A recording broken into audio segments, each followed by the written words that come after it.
Les interviews du doc. C'est maintenant sur Vinyl Time. Et ben voilà les amis, c'est avec un grand plaisir une nouvelle fois, puisque c'est la deuxième fois qu'on va pouvoir parler ensemble avec Liaron. Alors on avait parlé, vous vous souvenez bien sûr, du Radio On l'année dernière, et ben elle revient, simplement pour nous parler de Elevate, le nouvel album. Alors moi j'ai eu beaucoup de chance, parce que j'ai vu 3 fois Liaron cette année. Une fois au Sweden Rock, une fois à Hambourg et une fois à Vouziers.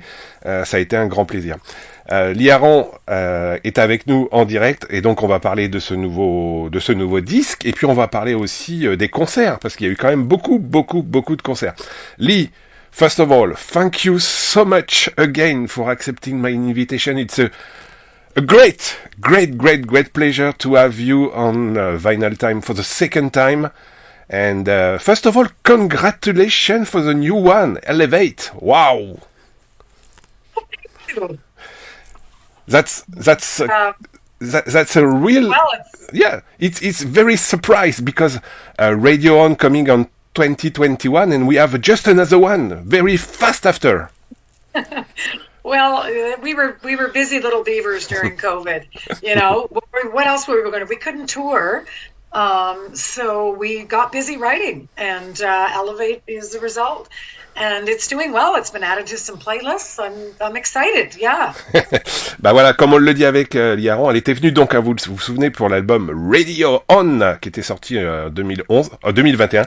Et puis elle est revenue tout de suite avec un nouvel album, Elevate. Et comme elle le dit, il n'y avait pas de concert, il y avait du temps avec le Covid, donc on en a profité pour faire de la musique.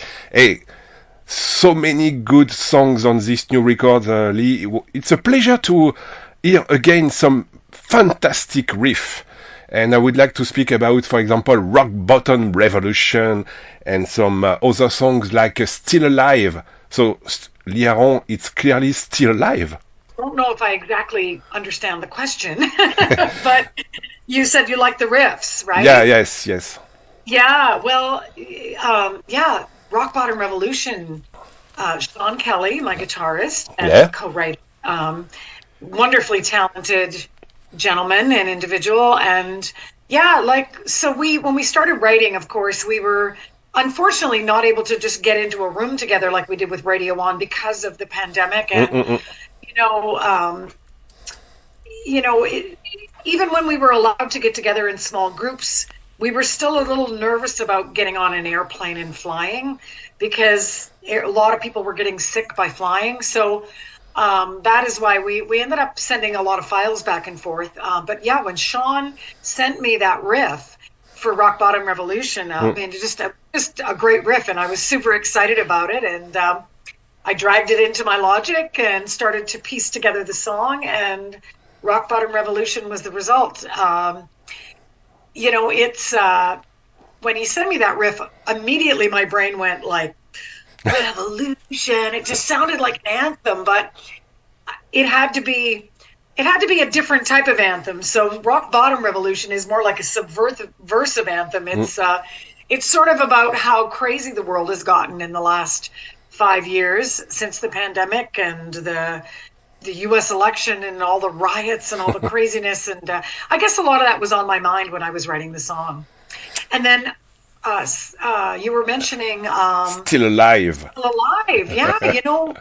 I'm glad you brought that song up, because it seems everyone that I speak to for this album likes different songs. I just got off another Zoom interview, and the lady that I was speaking to, Miriam Cadoni from Femme Metal webzine, she loved Red Dress and Spitfire Woman and Troublemaker, and you brought up 2 different songs. So to me, the sign of a great album is when everybody likes a different song. That means there's something there that's resonating for everyone on some level. And yeah, Spitfire Woman, when Sean again sent me that riff, it has a little bit almost like of a bluesy Southern rock vibe to it. And I really love that stuff, and that really resonates with me. And almost every album we've done recently traditionally has 1 or 2 songs like that on it. And yeah, so that song is about a volatile relationship, obviously, and it's one of my favorites on the album too. And we had a lot of fun doing those background vocals, Dave and I. So I'm glad you like that one. Bon bah voilà, alors on a parlé tout de suite du premier, un des titres que moi j'aime beaucoup qui s'appelle Rock Bottom Revolution, et ça a été écrit bien sûr vous l'avez compris par Sean Kelly, qui est un super guitariste, et quand il a partagé le son avec Lee, elle a dit tout de suite waouh c'est une super chanson, comme elle l'a chanté, hein, Rock Bottom Revolution, elle avait quelque chose dans l'esprit, dans la tête, et puis c'est venu tout de suite, et ce morceau il est fantastique. Et puis il y a un autre morceau que j'aime beaucoup aussi qui s'appelle Still Alive, et comme elle le dit, elle avait une interview juste avant où ils ont discuté avec une autre personne, et puis chacun dit ce titre-là est bien, ce titre-là est bien, ce titre-là est bien, et puis en fin de compte elle dit quand tout le monde donne différents titres, c'est là qu'on se rend compte qu'on a un très très bon album. Lee, I just open a little bit some info and something like that regarding concert, because I have a chance to see you 3 times this year. One in the Sweden Rock, one in Hamburg, and one in Vouziers. I see 3 times Lee Aron this year. That was, wow, fantastic. And of course, it's a pleasure to see you again in France. Wow, what a long time. You play sometimes with the jazz band, but clearly we come back with your bands in Vouziers. What a memory we keep for this year 2022 with your different live concert. You see a lot of different people, a lot of fans. I think for you and the band it's very important to speak a lot and to share your music. I think for you after this COVID period that was so fantastic to see you on stage in Europe. For us too, because not only did we get to do one, but we got to 3 European festivals, which were scheduled from 2020. So that was super fun for us. I think probably one of my favorite memories, I know it's crazy because I hurt myself when I got to France, a stupid accident. Looking at a 13th century cathedral and cut my leg wide open. But just the beautiful people from France and the promoters who came and picked us up at the airport, and just the level of kindness and care that they gave to me when I was obviously suffering a trauma. We got to the hospital right away, and they took very, very good care of us, almost like family. And that really will stick in my head. And I got to tell you, that's why my favorite festivals to do, of all the festivals, like Sweden Rock is great. I love it. It was wonderful. It's the second time I've done it. A festival like Wacken is great, but it's so huge, and there's so many bands. A little bit of the personal touch is lost. And when we came to France and we did, I like to call them, they're called boutique festivals, where they're like anywhere from 500 to 2,000 people. It's a smaller festival. It's very intimate. And it's usually family run or run by a small group of people that just absolutely love music. So what they do is every year they try to bring their favorite bands. They're very big fans. Like, so when I was in Sweden, for instance, lovely, like they're beautiful people, lovely festival, but the girl who was our handler didn't even really know our music because she was just hired by the festival. But when I came to France and to Hamburg, these were all people that were huge Lee Aron fans. And so those are my favorite festivals to do, where they're very personal for the people that are bringing in the talent. And so, yeah, I got to say, France is one of my favorite memories this year. It was lovely. Yeah.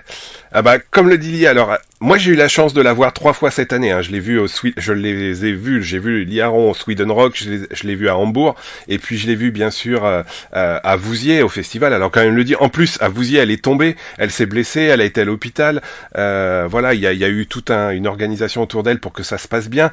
Et puis comme elle le dit, ce qui est différent, et elle garde en mémoire bien sûr les concerts à Hambourg et à Vouziers, parce que c'est plus petit, il y a des fans qui viennent la voir, il y a des fans de musique qui viennent la voir, et c'est ça aussi qui fait la différence avec les grands festivals.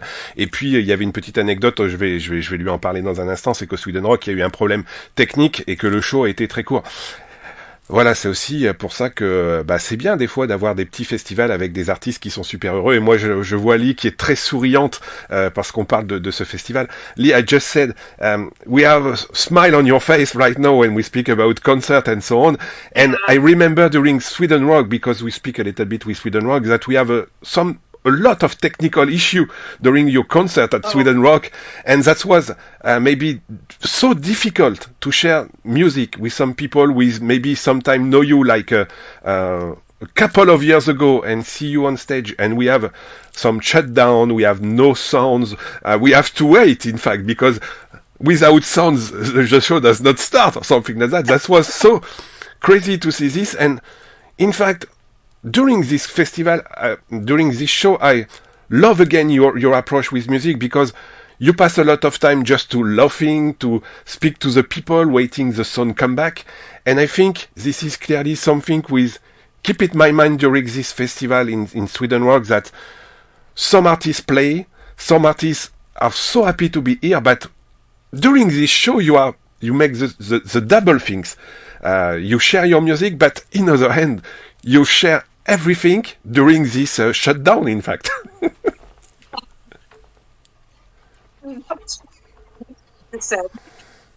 That was a circumstance that has not happened to us. I don't even remember the last time in my whole career something like that happened. But this is one of the problems with digital technology. An old analog board would never have done that. But that's the problem, like with digital, because everything was connected, the board, I don't know what happened, but the board froze. Just like your computer can freeze, a digital console can freeze. I've never had that happen before. So this is one of the issues, I guess, that can happen with digital technology, where, and that we had no choice. We had to just wait. So yeah, I got up there and I tried to talk to the audience and ask them how they'd been for the last 2 years, tell them how beautiful it was that we were able to all get together and gather again. And then my bass player started to talk a bit, because I was like going, I don't know if I can actually, tell jokes for 15 minutes. But yeah, it was crazy. But the sign of a true professional is not panicking when things like that happen, is just be calm and just come back and do your show when it's possible, right? Yeah. And be professional. Bah voilà. Alors la petite anecdote, c'est pendant que le Sweden Rock, pendant le concert du Sweden Rock, il y a eu une coupure vraiment longue. Il a fallu meubler, il a fallu attendre que ça revienne. Comme le dit, la difficulté dans ces années maintenant, c'est que tout est en digital, et donc quand il y a quelque chose qui frise comme un ordinateur, il faut attendre que ça redémarre, que ça reparte, et il faut être très professionnel pour pouvoir partager son temps, faire attendre les gens pour le coup, parce que sans musique, sans rien, il fallait participer d'une autre manière. En tout cas, on a passé un bon moment. In other hand, Lee, during this shutdown, I passed a good moment to see the band share everything. So it's crazy, but in other hand, we pass a good moment together. That's something's funny, in fact. Yeah, do you hear me? Yeah. Yeah. I can hear you. Another question. Now we come back to elevate. I see many people will share some good feedback. I see many people sharing the new songs, go to YouTube, share with you some congratulations. I think for you as a band, it's clearly something with it's very interesting to see so many people all over the world give you some good feedback when we come back with another one. What is your feeling at the band right now, Lee, regarding all this good feedback provided by all the people all over the world? So many good news, so many good information, so many good review on these records right now. Well, I was very pleased. Sometimes when you pump out an album after an album after. Like when I came back in 2016, we've done 6 albums since then, including the Christmas album and the live album. Yeah. And so I was kind of bracing myself for some negative feedback because the media kind of tends to do that to you. They love you, love you, love you, and then they go, yeah, we don't love you anymore. You're too much, you know? But so I was very pleased to see lots and lots of positive reviews for this album. I think it's a sort of a continuation of the role that we're on as a band. I think that we have really, we're really getting into a groove as a band and as songwriters together, where there's a level of trust there. We trust each other with ideas, and I just think that the songwriting is getting better and better, and I'm super excited. You know, we're going to continue to record. The thing we're talking about right now is we're going to go out and do some shows, obviously, in 2023 for Elevate. But we're talking about bouncing around the idea of doing a covers album next. Wow. Just for fun. Just for fun. Right? Yeah. And do you cover Metal Queen? No, not our own stuff. We're going to cover other people's material.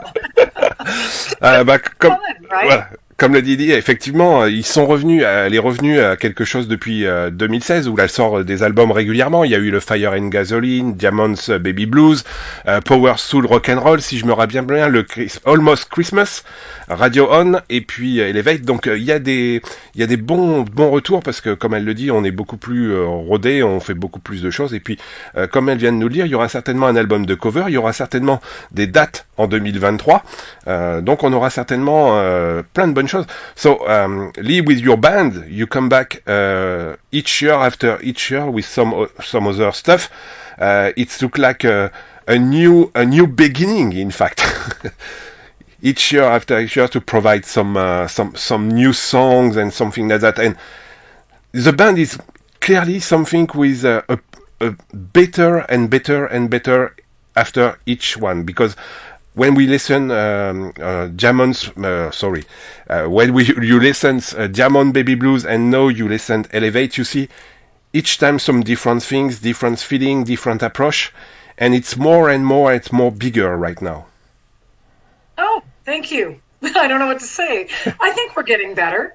And, you know, I always knew, I took a 12-year hiatus when I had my children and spent time. I didn't record albums for 12 years. I did do some odd live shows, but I was busy raising my kids and my family. And when I came back, I always knew I would make rock records again. I just didn't really know when. What can I say? Like, none of us are getting any younger. And if things like every year or every day we're finding out like more and more of our heroes are like Christine McVie yesterday passing away. It was so sad. And I just feel like, I don't know, like not like I'm running out of time, but that I just have so much more to do still, so much more to say.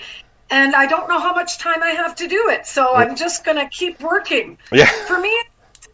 For me these days, it's not about achieving one particular goal or getting to about the outcome of stuff. It's just about the process of creativity itself and getting to do that with my band and moving on to a new project again and again and again. It's just so much fun. I just am enjoying it so much. That's why I'm doing it. Comme le dit, alors moi je trouve que depuis Diamond Baby, ça avance, ça continue, et comme elle me le dit, elle a toujours envie de partager, elle a toujours envie de nous donner beaucoup de musique, elle a toujours envie d'être, de nous donner autant de plaisir à écouter sa musique et à nous proposer plein de choses. Et comme elle le dit, il faut quand même avancer parce que comme vous l'avez su, Christine McVie nous a quittés hier, et on sait pas combien de temps il nous reste encore à vivre, comme le dit Lee. Donc produire, donner du plaisir, donner des riffs, donner des chansons, c'est ce que Lee souhaite nous apporter. Et puis c'est vrai que ces derniers temps, on a quand même beaucoup de personnes qui nous quittent. And maybe Lee, one or two words about Alexander Meir, who is the first record persons with Attic Records. We start your life on the business. And of course, we speak about Christine McVie.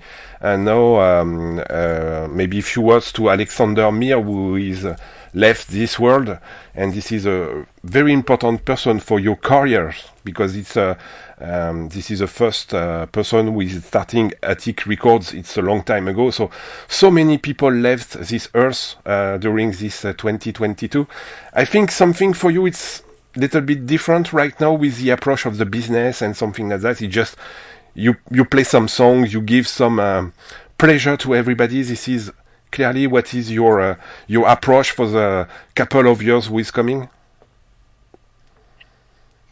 Yeah, I'm not quite sure I understand the question fully, but yeah, my approach these days is to do all of the creative process myself with the band. I'm not under a big label anymore.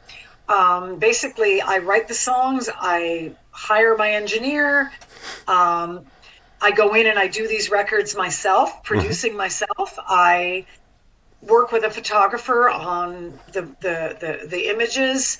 Then I work with my artwork guy on the cover. And then when I get a record deal or a licensing deal, like with Metalville, it's a complete package already. So 100% of the creative work is already done. Does that make sense? Whereas back in the day when I was on Attic Records, it was a very different situation. There was so much money to still be made off records, and they were investing so much into you. They wanted to have a say in how things went. So it was a very, very different world back then in the 80s and 90s. And yes, you were bringing up Almer. Very sad news for me last week. Lovely man, and he was such a champion for Canadian musicians. Yeah. He made a lot of changes here in Canada to help promote Canadian talent, not only with the independent record world, but he sat on a lot of boards here for Canadian content and championing Canadian music and getting it into the forefront of Canadian radio airwaves. And he did a lot to change the Canadian music industry, and he really deserves a lot of respect and a lot of he got the Order of Canada this past summer, so deservedly so. So it was a sad day to see him pass away. He and I would speak frequently through Facebook Messenger. And in fact, I haven't done it yet, but today it's like a Throwback Thursday, and I was going to repost the most recent thing that he sent me. He sent me a Much Music commercial from, I don't know, like 1985. Whoa. And it was an advertisement for the Much Music Handbook, and I'm on the cover, so I was going to repost that today. So, yeah. Ben voilà, on parlait d'Alexander Mir, d'Attic Records, qui a été une personne qui a poussé effectivement tous les artistes canadiens, hein. Et bien sûr Liaron, il y a eu Anneville, il y en a eu d'autres. Alexander nous a quittés il y a pas très longtemps. C'est une période difficile parce que on parlait de Christine McVie, et puis on a profité aussi de parler un petit peu de ce qu'était aujourd'hui le travail de Lee, hein, c'est-à-dire de produire, de faire des disques sur un petit label, de pas investir beaucoup d'argent, mais de faire beaucoup de plaisir à tout le monde et d'être rentable et d'écouter de la bonne musique. Before we ending, Lee, one word about the song called Highway Romeo. What is behind Highway Romeo? Really a true story, but I just I don't know. You know, sometimes what I do to write a song is I put the music on in the background and I just listen over and over again, and until a crazy idea pops into my head. So this idea of I met you at the end of a 20-foot jumper cable, it was like a stupid line, you know. I knew from the start you weren't the sharpest knife at the table. I used to joke around and say the only thing worse than a stupid girlfriend is a stupid boyfriend, right? When I was young. And so I just had this idea, what about the idea of this girl just meets this guy and she has this wild, crazy relationship, and he's not a very smart guy. And so she makes fun of that in the song. And so it was just a really a fun throwaway idea for a song about meeting a guy that's he's kind of the dumb boyfriend, and didn't treat her very well. So she's not that sad about it, but it's his loss. Right? So that's kind of what Highway Romeo is about. Ah voilà, vous avez compris. Donc la chanson s'appelle Highway Romeo. Je vous invite à aller l'écouter parce que voilà, les paroles sont très marrantes et puis comme elle le dit, c'est l'histoire d'un boyfriend, hein, les amis. Donc si vous voulez aller découvrir Highway Romeo, vous avez compris qu'il y a beaucoup de choses à travers ce titre et comme le dit Liaron, il faut l'écouter et aller découvrir ce qui se cache derrière. Lee, again, before we ending, I would like to say thank you so much for your time. And that's a great pleasure to speak again with you about your new records, which is called Elevate, with available all over the world. So you can buy, you can listen, you can see everything. And of course, Lee, thank you so much for your time this today. Do you have just French words before we ending? Do you learn some French words now? From mes amis. Is that good? Lee, thank you so much for your time. Have a nice Christmas and hope and cross finger too to see you again in Europe in next year. And maybe we wait for this cover CD. Yes. Well, joyeux Noël. Have a good Christmas. And until next time, we look forward to coming back. We loved France, and I loved being in Paris. I went to Paris for a week. It was amazing. Yes. Thank you so much, Lee. And again, congratulations for you and the band for this new Elevate records. And we wait some other story for the band and from you in a couple of weeks. Okay. Take care. Thank you so much, Oliver.